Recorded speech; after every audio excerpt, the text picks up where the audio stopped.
Oke, baik. Assalamualaikum warahmatullahi wabarakatuh. Pada kesempatan kali ini, kami dari kelompok 3 ingin mempresentasikan hasil review paper kami yang berjudul Kinerja Pelabuhan dalam Perspektif Kedatangan Kapal dan Data Laporan Keberangkatan. Nggak bisa di next.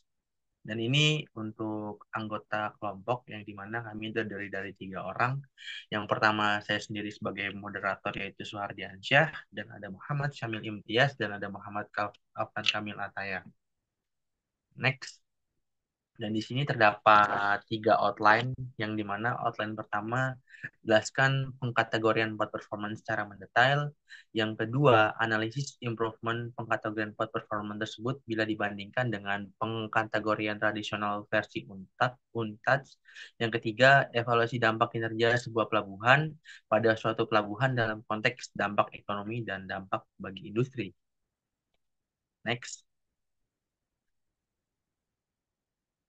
Yang pertama, terdapat pengkategorian port performance, yang dimana pelabuhan berfungsi sebagai pusat pemerintahan dan kegiatan usaha, sehingga memegang peranan penting dalam pertumbuhan untuk pembangunan suatu ekonomi, yang dimana evaluasi kinerja pelabuhan sangat penting untuk memastikan efektivitas dalam memfasilitasi perdagangan dan perniagaan, sehingga eh, kinerja pelabuhan dalam perspektif kedatangan kapal dan data laporan keberangkatan, yang dimana pelabuhan dilakukan berdasarkan beberapa indikator dan variabel yang relevan.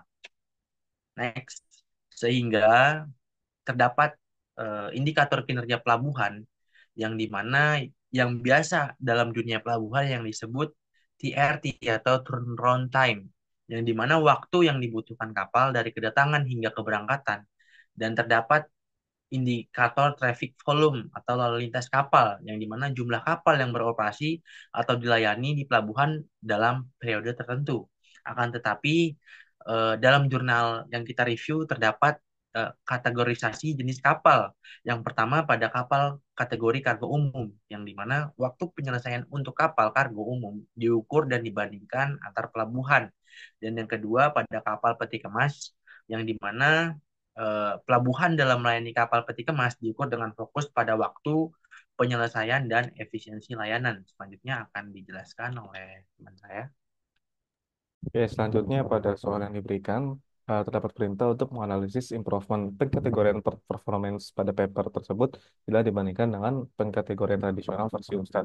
Jadi dalam paper tersebut, metode baru dalam pengukuran kinerja pelabuhan seperti penggunaan data enveloped analysis atau DAA dan analisis turnaround time TRT memberikan peningkatan signifikan dibanding pendekatan tradisional yang digunakan oleh Ustad yang lebih berfokus pada indikator makro seperti throughput total dan kapasitas kapal. Dengan DIE, efisiensi pelabuhan dapat dianalisis secara relatif berdasarkan input dan output, sehingga memungkinkan identifikasi unit pelabuhan yang paling efisien dan yang membutuhkan perbaikan. Di AI juga berfokus pada turnaround time yang menjadi waktu indikator bagi kapal yang lebih berurusan langsung dengan efisiensi operasional. Sebagai contoh, pada paper tersebut mencatat bahwa Pelabuhan Tanjung Emas memiliki waktu turnaround yang lebih pendek dibandingkan Pelabuhan Tanjung Priok dan Tanjung Perak dalam kategori tertentu. Hal ini menunjukkan keunggulan kompetitif DE dibanding Unsat itu lebih unggul di dalam efisiensi layanan. Selanjutnya, dijelaskan oleh teman saya.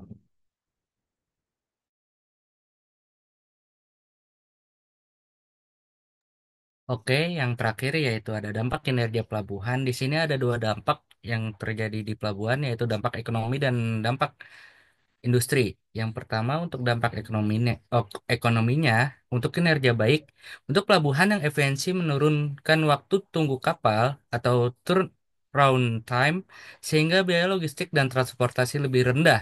Ini meningkatkan daya saing produk ekspor dan impor sekaligus mendorong pertumbuhan ekonomi regional dan nasional. Untuk kinerja buruknya, waktu tunggu kapal yang tinggi meningkatkan biaya operasional kapal dan harga logistik. Hal ini dapat mengurangi daya saing produk lokal dan mempengaruhi investasi di sektor transportasi laut. Untuk dampak kinerja pelabuhan yang di industrinya, yaitu yang pertama kinerja baik, operasi pelabuhan yang efisiensi mendukung kelancaran rantai pasok, memastikan pengiriman bahan baku dan produk jadi tepat waktu. Hal ini meningkatkan efisiensi produksi dan kepuasan pelanggan di berbagai sektor industri. Untuk kinerja buruknya, ketidakefisiensi pelabuhan menyebabkan gangguan pada rantai pasok, keterlambatan produksi dan biaya seperti manufaktur dan perdagangan internasional. Peningkatan kinerja pelabuhan seperti implementasi teknologi digital dan koordinasi antar pemangku kepentingan menjadi kunci untuk minimalkan dampak negatif tersebut. Sekian presentasi kami. Jika ada kesalahan datangnya dari kami, kebenaran datangnya dari Allah Subhanahu wa taala. Syukron jazilan. Wassalamualaikum warahmatullahi wabarakatuh.